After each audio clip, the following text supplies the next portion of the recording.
एक भाई ने क्वेश्चन किया था कि जी कौन-सी प्रॉपर्टी जो है उसके रेट ज़्यादा बढ़ते हैं। मतलब उनका कहने का मकसद ये था कि किस तरह की ऐसी प्रॉपर्टी हम लोग लें कि जो हमें जल्दी जो है वो प्रॉफ़िट भी दे और उसका प्रॉफ़िट आम प्लॉट से ज़्यादा हो। मिसाल के तौर पे एक प्लॉट आपने लिया है उसके ऊपर 30 लाख रुपए आपको प्रॉफ़िट आया। उसी तरह का उसी साइज़ में दूसरा कोई एक बंदा प्लॉट लेता है उसको 50 लाख रुपए की बचत आती है। तो इसके लिए सबसे पहले तो ज़रूरी है कि भाई आप एक ऐसी हाउसिंग सोसाइटी का इंतखाब करें इन्वेस्टमेंट के लिए। ये बात हो रही है इन्वेस्टमेंट के लिए। एक बंदा घर बनाने के लिए करता है वो तो देखता है ना अपना प्रॉपर कि भाई जी कौन सी ऐसी सोसाइटी है जहाँ पे मैं घर बनाऊँ, सर्विसेज वहाँ पे मौजूद हों, जहाँ पे मेरा ऑफिस है या आना-जाना है या मेरा गाँव जो है वो जिस एरिया के अंदर करीब है, उस एरिया के अंदर मैं इन्वेस्टमेंट करूँ। अब हमारे पेशावर और सरगोदा वाली साइड के जो लोग आते हैं मोटरवे से, वो उनका इंतखाब होता है कि हम लोग न्यू इस्लामाबाद इंटरनेशनल एयरपोर्ट जो है वो टॉप सिटी है, मुमताज़ सिटी है, फैसल टाउन है, 18 हाउसिंग सोसाइटी है, ऐसी हाउसिंग सोसाइटी का इंतखाब करें।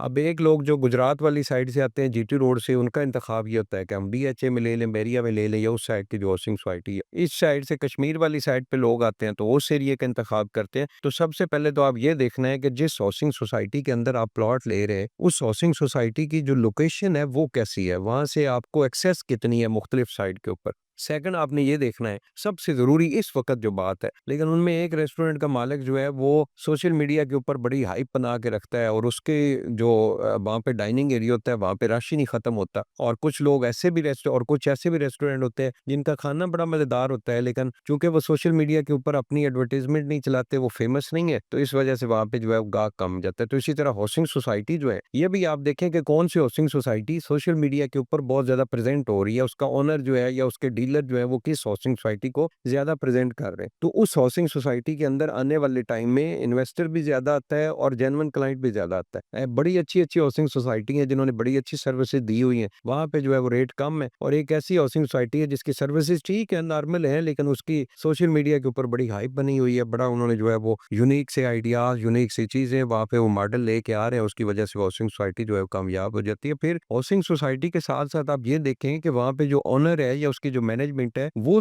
जो लोग वहाँ पे घर बना के बैठे हुए हैं, उनको सर्विसेज़ कैसी दे रहे हैं। अगर वो सर्विसेज़ ठीक है तो हाउसिंग सोसाइटी पास है। लोकेशन अच्छी है, मैनेजमेंट जो है वो अपनी हाउसिंग सोसाइटी के साथ मुखलिस है, सर्विसेज़ दे रही है तो ज़बरदस्त। फिर आप ये देखें कि उस हाउसिंग सोसाइटी के अंदर कोई क्लास का प्लॉट आप लें, क्लास से मुराद ये है कि कोई डबल रोड कॉर्नर प्लॉट आप ले लें, वैसे आम नॉर्मल गली का कॉर्नर प्लॉट ले लें, पार्क के सामने प्लॉट ले लें, ऐसी लोकेशन का इंतखाब करें कि जो हर बंदे को जो है वो पसंद हो। अब कुछ लोग होते हैं कि वो नाले वाली साइड के ऊपर या बैक साइड के ऊपर जाके सस्ता प्लॉट ले लेते हैं और वो समझते हैं कि इसी हाउसिंग सोसाइटी के अंदर 7 मरले का प्लॉट जो है वो 1 करोड़ रुपए का है, मुझे तो 60 लाख रुपए का प्लॉट मिल रहा है। थोड़ी-सी कहता है जी लोकेशन बैक है, खैर है। इसमें डीलर का भी बड़ा अहम किरदार होता है। डीलर भी भाईजान उस लोकेशन को ऐसा पेश कर रहे होते हैं कि वो बंदा मुतमिन हो जाता है। वो कहता है जी यार देखो वो 1 करोड़ का मिल रहा है, ये 60 लाख रुपए का ले मिल रहा है तो इसमें मुझे प्रॉफ़िट ज़्यादा मिलेगा। लेकिन होता क्या है, वो जो बैक साइड पे उसने प्लॉट लिया है या नाले के ऊपर प्लॉट लिया है, वो बाद में सेल ही नहीं होता, प्रॉफ़िट तो दूर की बात है। आपका कोई खरीदार ही नहीं बनता। आप ही वो वाहिद खरीदार थे जिसने वो प्लॉट ले लिया, अब अगले 10-20 साल जो है वो आपके पास ही रहेगा। लेकिन उसी के मुकाबले में प्लॉट वो ऐसा होता है जो हर बंदे की चॉइस हो और वो प्लॉट जो है फौरी सेल भी हो जाता है, वो प्लॉट जो है प्रॉफ़िट भी दे जाता है। तो इस तरह की प्रॉपर्टी का इंतखाब करें। बाकी इस वक़्त जो रियल एस्टेट मार्केट के अंदर बहुत अच्छी-अच्छी चीज़ें मिल जाती हैं। अगर आप रियल एस्टेट सेक्टर के अंदर इन्वेस्टमेंट करना चाहते हैं, तो ये बड़ा सुनहरी टाइम है, डेड मार्केट है, इसके अंदर आप प्रॉपर्टी परचेज़ करें। जब थोड़ी बहुत जो है वो मार्केट हिलना-जुलना शुरू हो जाती है, इन्वेस्टर गेम डालना शुरू करता है, उस वक़्त जो है वो आप भी भागते हैं कि जी हम भी प्लॉट ले लें। लेकिन उस वक़्त क्या होता है कि जो 1 करोड़ वाला प्लॉट आज आपको मिल रहा है, वही प्लॉट आपको 1.5 करोड़ में जाके परचेज़ करना पड़ता है, तो वो 50 लाख रुपए आपका ज़ाया होना पड़ता है। रियल एस्टेट मार्केट के अंदर 4 साल का जो डाउनफॉल था, वो टाइम गुज़र गया है। अभी 2 से 3 साल और मज़ीद इसी तरह रियल एस्टेट रहेगी। ये मैं 2-3 साल मैक्सिमम कह रहा हूँ, हो सकता है अगले साल कुछ ऐसे हालात बने कि रियल एस्टेट मार्केट बेहतर हो जाए।